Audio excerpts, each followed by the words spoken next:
नमस्कार, मैं हूं आपके साथ मीमांसा मलिक। पीएम की सुरक्षा चूक को लेकर आज हम आपको बहुत बड़ी खबर देने वाले हैं, लेकिन उससे पहले राजस्थान के मुख्यमंत्री अशोक गहलोत इस वक्त एक प्रेस कॉन्फ्रेंस को संबोधित कर रहे हैं। आइए सीधे आपको ले चलते हैं इस प्रेस कॉन्फ्रेंस। क्लियर नहीं हो और जब तक वो एसपी वाला नहीं कह दे, प्रधानमंत्री या मुख्यमंत्री खुद कह दे, मान लो उनको, या जो प्रोटेक्टिव होते हैं, पहले सोनिया जी भी थी, राहुल जी भी थे, पूरा परिवार था। अभी अध्यक्ष जी ने कहा आपको कि 2019 में हटा दिया गया उनके, इस पर भी उन्होंने अपनी मानसिकता का परिचय दिया कि आजकल ज़िंदगी में अगर किसी ज़िंदगी बचानी हो, हम लोग भी कई लोगों को प्रोटेक्शन दिए हुए राजस्थान के अंदर, पूरे देश भर के अंदर एमएलए को, एमपी को जिनकी थ्रेड होती है, एक प्रोसेस होता दी जाती है। क्या तुक था अगर एसपीजी प्रोटेक्टिव थे वो लोग, तो उसके लिए एक अमेंड किया आपको पार्लियामेंट में, अमेंडमेंट करके हटा दिया, कोई बात नहीं, आपकी मर्जी, आपकी मानसिकता है। तो इस प्रकार का कल माहौल बना दिया गया जैसे कि मतलब वहाँ की सरकार ने, वहाँ के मुख्यमंत्री सब इसमें शामिल थे। तो बहुत अनफॉर्चुनेट बात है कि प्रधानमंत्री जी ने कमेंट कर दिया वहाँ पर जिस रूप में। अब किस रूप में किया वो तो प्रधानमंत्री जाने कि किस रूप में उन्होंने क्या कमेंट कैसे किया होगा, क्यों किया गया या किन शब्दों में किया होगा, किसी को नहीं मालूम। खाली एक एजेंसी की न्यूज़ की बात कह रहे हैं, पर क्योंकि पीएमओ से या गृह मंत्रालय को इसका खंडन नहीं आया तो देश मांगे चलेगा भाई पीएम ने कहा, वो सही कहा, ये कमेंट क्या होगा। पर ये कमेंट को करना नहीं चाहिए था। उनकी सुरक्षा का जिम्मा सरकार, स्टेट गवर्नमेंट तो ध्यान रखती है, उसकी तो ड्यूटी है, पर आईबी और एसपीजी की बहुत बड़ी जिम्मेदारी होती है। उनकी कोई चर्चा नहीं करा देश के अंदर कि कहाँ चूक हुई। आप जांच करवा लीजिए, मुख्यमंत्री खुद कह रहे हैं। तो इस प्रकार से स्मृति ईरानी जी जो बोल रही थी या दूसरे जो नेता बोल रहे थे, हमें दुख हुआ कि आप कांग्रेस के बारे में इस घटना को, कांग्रेस को लपेट रहे हो आप चुनाव के राजनीति करने के लिए, क्योंकि चुनाव 5 राज्यों में है, एक पार्टी को बदनाम करने के लिए। कांग्रेस के संस्कार, कांग्रेस के तो हम कहते हैं कि हमारे तो ब्लड के अंदर भी अहिंसा की भावना है, और आपके आरएसएस और बीजेपी के ब्लड के अंदर हिंसा की भावना है। पूरा देश दुनिया जानती है, आपकी सोच में हिंसा है, आपके कर्मों में हिंसा है, आपके व्यवहार में हिंसा है, दुनिया जानती है।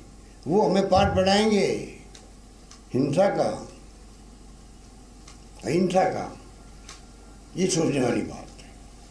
उनकी सोच वही है देश के अंदर। आज जो तनाव और जो माहौल बना हुआ देश के अंदर, अब तो ऐसे वक्त में राजनीति करना दुर्भाग्यपूर्ण है, ये आरोप लगा रहे हैं अशोक गहलोत। और जो कांग्रेस के नेता कल जो बात कह रहे थे, वही बात दोहराते हुए अशोक गहलोत की जो एसपीजी है, आईबी है, उसके पास सुरक्षा की जिम्मेदारी होती है, लेकिन ऐसा माहौल बनाया जा रहा है जैसे तो पंजाब सरकार ही इसके लिए जिम्मेदार है।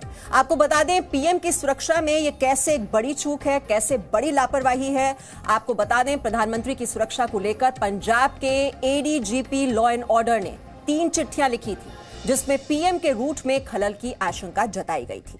इन खुलासों के बीच पंजाब कांग्रेस के अध्यक्ष नवजोत सिंह सिद्धू ने पीएम की सुरक्षा में चूक को ड्रामा बताया, जबकि कई सबूत सामने आए हैं जो साफ कहते हैं कि पीएम की रैली के पहले उनके रूट में खलल डालने में कोई कोर कसर नहीं छोड़ी गई थी। तो पंजाब में प्रधानमंत्री की सुरक्षा की चूक पर हर कंफ्यूजन आज हम आपकी दूर करने की कोशिश कर रहे हैं। दरअसल भ्रम यह है कि पीएम के दौरे में अचानक से परिवर्तन हुआ, जबकि सच यह है कि एसपीजी और डीजीपी के बीच बातचीत के बाद इसको लेकर फैसला लिया गया था। भ्रम यह है कि पंजाब पुलिस को सड़क से जाने की जानकारी नहीं दी गई, जबकि सच यह है कि पंजाब पुलिस को पीएम पर खतरे की जानकारी नहीं थी। भ्रम यह है कि पीएम की सुरक्षा सिर्फ एसपीजी की जिम्मेदारी है। यह बात अभी आपने सुना, अशोक गहलोत ने भी यही बात दोहराई, जबकि सच यह है कि नियमों के मुताबिक राज्य सरकार भी जिम्मेदार है। इसके अलावा भ्रम यह भी है कि पंजाब पुलिस ने सुरक्षा की जिम्मेदारी निभाई, जबकि सच्चाई यह है कि पुलिस कंट्रोल रूम ने पीएम के काफिले को प्रदर्शन की जानकारी नहीं दी। तो किस तरह से यह कंफ्यूजन यहाँ पर पैदा करने की कोशिश की गई है और कैसे हम इस भ्रम को दूर करने की कोशिश कर रहे हैं, ये सारे जो फैक्ट्स हैं वो हमने आपके सामने रख दिए हैं। और हमारे साथ इस वक्त हमारे संवाददाता रविंद्र कुमार भी जुड़ गए हैं। रविंद्र, अब ये जो एडीजीपी लॉ एंड ऑर्डर की जो चिट्ठी है, ये पूरी तरह से दावे जो किए जा रहे थे चरणजीत सिंह चन्नी की ओर से, दावों की पोल खोलकर रख दी है इन चिट्ठियों ने। मीमांसा, अगर कोई भी राज्य सरकार जहां पर इस तरह की भारी लापरवाही बरती गई हो प्रधानमंत्री की सुरक्षा को लेकर, तो सीधे ये कहता, अगर राज्य सरकार में जिस तरह के आरोप प्रत्यारोप चल रहे हैं, सीधे ये कहता कि हम रिटायर्ड जज से या सिटिंग जज से या पुलिस के रिटायर्ड बड़े अधिकारियों से या जिस भी प्रशासनिक अधिकारियों से हम इसकी जांच कराएंगे, 24 घंटे 48 घंटे के अंदर उसकी रिपोर्ट लेंगे और जो भी पुलिस और प्रशासन के अधिकारी इसमें लिप्त पाए जाएंगे उन सबके खिलाफ कार्रवाई होगी। ये एक सटीक प्रमाण होता और उसके बाद एसपीजी, केंद्र सरकार फ्यूचरिस्टिक प्लान बनाते कि प्रधानमंत्री की सुरक्षा ऐसी स्थिति में कैसे करनी है आगे चलकर। लेकिन डे वन से देखिए कि वहां के मुख्यमंत्री इस पर लिपापोती पर करते हैं और आज भूपेश बघेल हो या फिर राजस्थान के मुख्यमंत्री हो या कांग्रेस के बड़े बड़े नेता, सभी ये तय करने में कोशिश कर रहे हैं, ये कहने की कोशिश कर रहे हैं कि एसपीजी इसके लिए जिम्मेवार है, प्रधानमंत्री केवल सियासत कर रहे हैं और राज्य सरकार के जो पदाधिकारी हैं उनकी कोई गलती नहीं है। लेकिन जो चिट्ठियां हैं वो सब भ्रम दूर कर रही हैं। और एक और फैक्ट बता दो कि एसपीजी के जो कानून पर आरोप लगाया जा रहा है, एसपीजी का कानून 1988 में जो बना है उसमें साफ तौर पर तय और पुलिस के प्रशासन के जितने अधिकारी होते हैं राज्य सरकारों के या केंद्र सरकार के, सबको पता है इस ब्लू बुक के बारे में कि एसपीजी केवल कॉर्डन करता है, इंटरनल कॉर्डन, बाकी सभी राज्य सरकार की जिम्मेवारी होती है, राज्य पुलिस की जिम्मेवारी होती है नियम 1 और नियम 2 के अनुसार।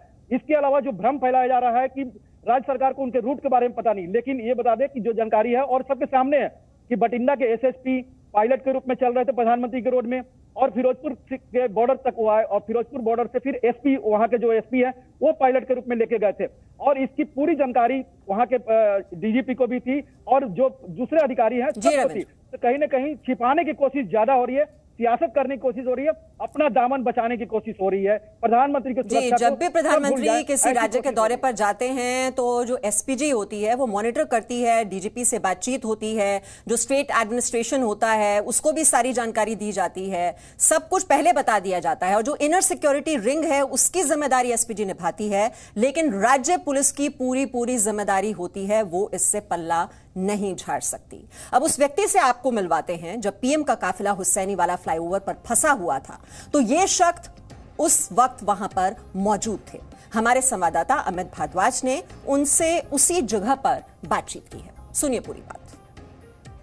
अब हम यहीं से चलते हैं। देखिए जैसे कॉन्वॉय था, हमारे पीछे भी एक गाड़ी है जो चलेगी, यहां से वो गाड़ियां आई हैं, वहां से लेफ्ट टर्न लिया राजदीप, वहां से लेफ्ट टर्न लिया होगा, बठिंडा से वो लोग आए थे। हाँ जी सर, बठिंडा से जो अमृतसर रूट जाता है रास्ते में तलवंडी आता है, तलवंडी से लेफ्ट लेते हैं तो हम यहाँ पर इस रोड पर आ जाते हैं। ठीक है, तो हम जिस तरह से इस रोड पर आए हैं तो राजदीप आइए और आप चलिए, धर्मेंद्र गौतम हमें सारी तस्वीरें दिखा रहे हैं। धर्मेंद्र, ये पूरा रास्ता हम दिखाएंगे किस तरह से है। राजदीप आप साथ में बैठिए और क्या क्या हुआ हम उसकी बात करेंगे उसमें साथ में। अब हम चल रहे हैं उस प्यारे आना की तरफ चल रहे हैं जहां पर ये पूरा प्रोटेस्ट जो है वो हुआ है। तो ये यहां पर गाड़ियां रोकी गई और ये आप देख सकते हैं कि यहाँ पर अभी मेरे साथ राजदीप है। राजदीप, यहाँ से हम निकल रहे हैं, जैसे हमें गाड़ी फॉलो कर रही है, इसी तरह से फॉलो कर रही थी उस समय कॉन्वॉय। हाँ जी, इसी तरफ से ऐसे वो गए हैं, जो काफिला था जो माननीय प्रधानमंत्री जी हमारे, वो इसी रोड पर गए हैं और यहाँ से बिल्कुल लगभग आधा किलोमीटर या 1 किलोमीटर पर ही जो है वो जो प्रोटेस्ट था वो किसानों का या जो प्रोटेस्टर्स थे उनका प्रोटेस्ट लगा। और इसी रोड से गाड़ियां मुड़ी? नहीं, मुड़ी किस तरफ को जी? वापिस जो हाँ जी, वो बिल्कुल इसी रोड पे, क्योंकि ये वीवीआईपी के लिए रिजर्व की हुई थी ना रोड। हाँ। तो इसी रोड से इसी रोड से वापस आगे ब्लॉक था तो इसलिए यहाँ से वापस लिया, यहाँ से। तो हम भी जो है उसको क्रिएट करने की कोशिश करेंगे। माफी मांगते हैं क्योंकि हमें कोई रॉन्ग साइड जाना पड़ेगा, वो हमको क्रिएट करेंगे, उसको दिखाएंगे। अब जैसे धर्मेंद्र वो दिखाइए, वो प्यारेआना शुरू हो गया। ये प्यारेआना बस्ती है जी। यहाँ के जो सरपंच है मिस्टर लखा सिंह उनका नाम, जो आगे जो प्यारेआना है, ये यहाँ दो पंचायत है, ये भी प्यारेआना, आगे भी प्यारेआना है। तो ये रोड, ये जो ऊपर है धर्मेंद्र, ये दिखाइए इस ये बड़ी वाली रोड जो जा रही है आगे फ्लाईओवर पे। हाँ, यहाँ पर आप चलेंगे, मन थोड़ा सा आगे लीजिए इसको। और यहाँ से कितनी दूर है? यहाँ से सर हार्डली 500-400 मीटर्स। अच्छा, यहाँ से ये देखिए प्यारेआना लिखा आ गया। हाँ, ये प्यारेआना लिखा हुआ। हाँ जी, कोई तो निकल गया। दिखाइए अब पूरा रोड, ये वो रोड है जिसपे हम चढ़ गए, जहां पर पूरा कॉन्वॉय प्रधानमंत्री का यहाँ पर पहुंचा था। और उस तरफ आप थे, दूसरी तरफ। हाँ जी, नहीं दूसरी तरफ नहीं, इसी रोड पर था ना। इसी रोड पे थे आप? अच्छा, तो आपको भी वापस मेरे को उस तरफ, मैं उस तरफ वाली रोड है जो हमारे लिए थी, जो आम पब्लिक के लिए थी, हम उधर से, बल्कि मैं उधर से आ रहा था, मेरे को उस फ्लाईओवर को उस तरफ ही रोक दिया था। अच्छा, तो अब हम पहुंचने वाले हैं जहां प्रधानमंत्री के पूरे कॉन्वॉय को रोका गया। बस अभी कुछ ही पल में मैं आपको दिखा दूं कि कौन सा स्पॉट था। राजदीप मेरे साथ है, थोड़ा सा ऊपर चढ़ेंगे और जो है हम वो दिखाएंगे। राजदीप मेरे साथ में है। राजदीप, बस जहां आप बोलेंगे वहां हम रुकेंगे। ये स्पॉट है, ये यहाँ प्रधानमंत्री, यहाँ ये मेन स्पॉट है, यहाँ पर रोकिए। अभी आपको दिखाते हैं। धर्मेंद्र, पूरी तस्वीरें दिखाइए। अब हम मेन स्पॉट पे पहुंच गए हैं। अब हम मेन स्पॉट पे पहुंचे हैं और मेन स्पॉट पे पहुंचकर ये मैं आपको दिखा देता हूं। ये पूरा इलाका है जहां पर हम मेन स्पॉट पे पहुंचे हैं और ये राजदीप मेरे साथ। इसमें आपने भी, सबने, मीडिया में भी, देश ने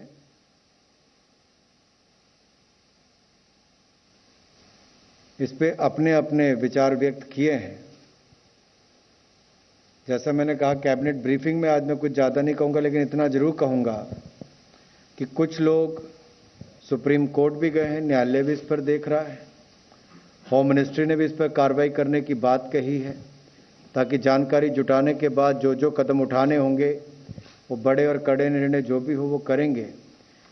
आपको केवल आज कैबिनेट ब्रीफिंग तक ही जो मुझे सीमित रखना है, और मेरा इतना जरूर मानना है कि देश की न्याय व्यवस्था सबको न्याय दिलाती है, और इस तरह के जब कोई चूक होती है तो उसमें तो जो भी कदम उठाने होंगे वो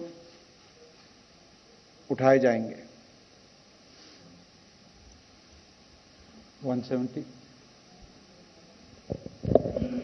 अनुराग जी, मैं नीरज पांडे हूँ एबीपी न्यूज़ से। मेरा सवाल है कि राहुल गांधी और कम्युनिस्ट पार्टी दोनों ने अंतर्राष्ट्रीय मार्केट में जो कच्चे तेल की कीमत कम हुई उस पर सरकार से मांग की है कि भारत में पेट्रोल और डीजल के दाम कम किए जाए। देखिए, फिर सवाल आपका कैबिनेट के निर्णय से अलग है, और यही कहूंगा अगर राहुल जी देश के अंदर आगे। पीएम की सुरक्षा में चूक बहुत बड़ी है, ये अनुराग ठाकुर बोलते हुए कि कोर्ट भी इस मामले को देख रहा है। आपको बता दें, सुप्रीम कोर्ट में यह मामला पहुंच चुका है और कल इस पर सुनवाई हो सकती है। अनुराग ठाकुर ये भी कहते हुए कि कड़े और बड़े कदम उठाने होंगे, क्योंकि ये मामला सीधे सीधे प्रधानमंत्री की सुरक्षा से जुड़ा हुआ है और पीएम की सुरक्षा में चूक बहुत बड़ी है।